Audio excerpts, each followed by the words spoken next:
And the same agencies that knew that are the agencies that shut down the schools for 2 years. Who does that?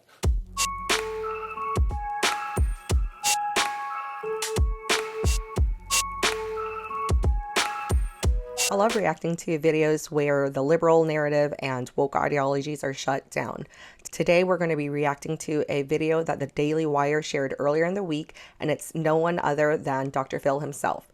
He's going to be speaking with the ladies on The View and dropping some truth bombs on the co-lockdowns and some of the effects on children.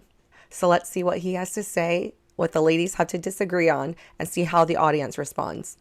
And the same agencies that knew that are the agencies that shut down the schools for 2 years. Who does that? Who takes away the support system for these children? Who takes them away and shuts it down? And by the way, when they shut it down, they stopped the mandated reporters from being able to see children that were being abused and sexually molested, and in fact sent them home and abandoned them to their abusers with no way to watch, and referrals dropped 50 to 60%. So there was also a pandemic going on. They were trying to save. They were trying to. Okay, I had to pause right there because this is what happens on The View every single time. Whenever anyone comes onto the show and shares any piece of logic or sense, the ladies at The View seem to dismiss it and make an excuse for it. In this particular case, Dr. Phil is talking about how children are being affected by not going into school, but also the ones that are suffering from child abuse or SA. They are now forced to go back home to where they are being victimized over and over and over again. And not only that, but we have no way of monitoring this. So because of the lockdown, these incidences are not being reported. And what do the ladies on The View say? They justify it because it was a pandemic. A pandemic that did not affect children in the same way that it affects adults. And we know that. We know that today. So what are they arguing against? Able to see children that were being abused and sexually molested, and in fact sent them home and abandoned them to their abusers with no way to watch, and referrals dropped 50 to 60%. So there was also a pandemic going on. They were trying to save. They were trying to save kids' lives. Remember, we know a lot of folks who died during this, so it wasn't, people weren't laying around eating bond, but, well, you know what, we're lucky. Maybe we're lucky they didn't, because we kept them out of the places that they could be sick, because that's the fear-mongering and justification. Are you saying no school children died of COVID? I'm saying it was and now Anna is twisting his words.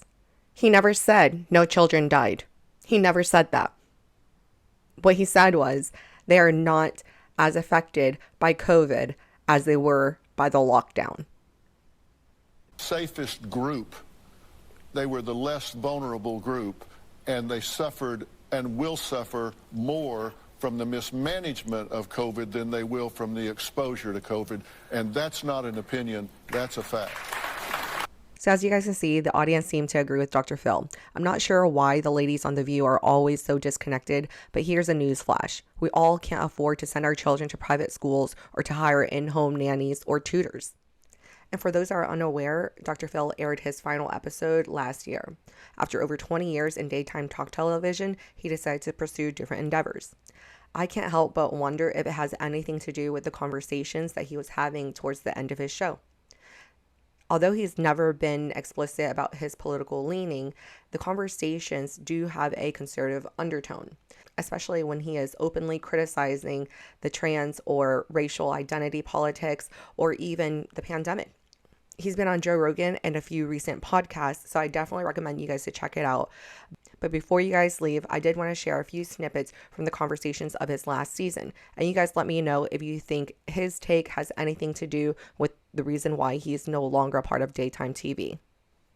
Need the most attention and gives guidance down a path that reconnects families to their values. Dr. Sophie, thank you for being here. Thank you. Now, how much did this affect kids at all ages when they got isolated? Significantly, just the very fact of the feeling of fear. Kids are scared, or we were all scared. There's a bug out there we could get. You can't breathe. You got to put this thing on your mouth. So anybody with anxiety issues, they got amplified. OCD started to, be emerging that may not have even emerged to that level of symptoms. So there's a huge amount of that, and the more anxiety people had, the more it spills into a mood disorder, and they're depressed. They have no treatment. They have nobody to help them, and they're stuck in their homes. And parents aren't equipped to deal with that. The parents are fearful and depressed. So it was just the blind leading the blind. And Deidre, this got to the point where you were ready to leave, right? It just Absolutely. you had all you could take. Yes, it has definitely been really tough. When you have a child that's been diagnosed with something even before all this, and then you don't have a teacher who's able to eyeball them during the day like they would in a school to be able to say their ADHD is out of control or they're not paying attention, it's up to you. While you're trying to work and cook and shop and parent and like it's crazy. Yeah, definitely. Yeah, it's definitely crazy because not only are these parents not equipped to handle or to be able to recognize it when the children are acting out because of their ADHD or because of their ADD, but these parents are also not equipped to teach some of this learning material. A lot of educational material has changed since the times that you and I were in grade school. That's just a fact. So not only do you have the blind leading the blind, but you also have these students that are not prepared. They don't have the resources at all times to be able to access these online classes. If you're a 1 of 5, where are you going to get the laptops from in order to access your online class?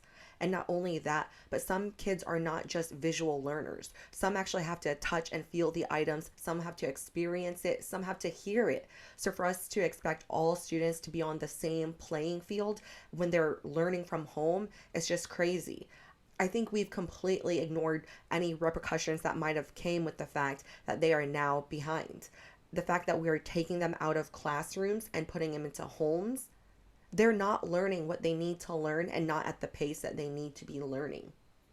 But the minute they closed the schools, they should have been planning how they're going to get them reopened. Safely, absolutely. And that didn't happen. That did not happen. And even when we got enough information to know that transmission in schools wasn't as bad as we thought, that there were ways to make schools safe, even when vaccines came along for teachers to get vaccinated, many school districts didn't open. And I think the unfortunate reality is that children historically have not been a priority. Children don't vote. They don't make political contributions. People were talking about politics and money.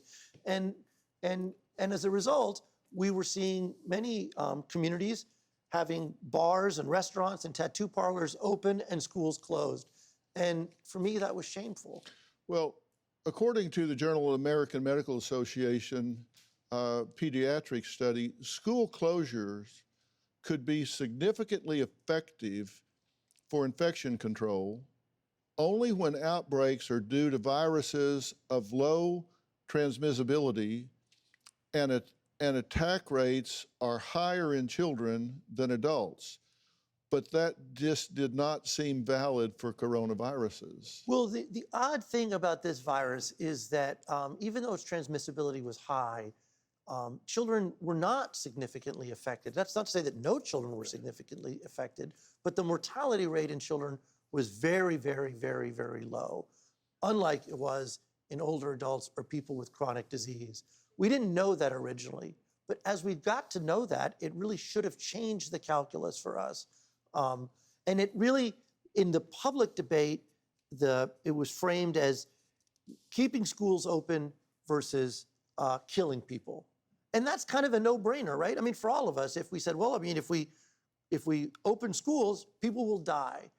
We all said we should keep schools closed. What we didn't think about at the time, and we're seeing it now, many people, I should say, I think some of us did think about it, was that actually closing schools kills people too. It doesn't kill them today, but it kills them over time. They go to what economists call an invisible graveyard.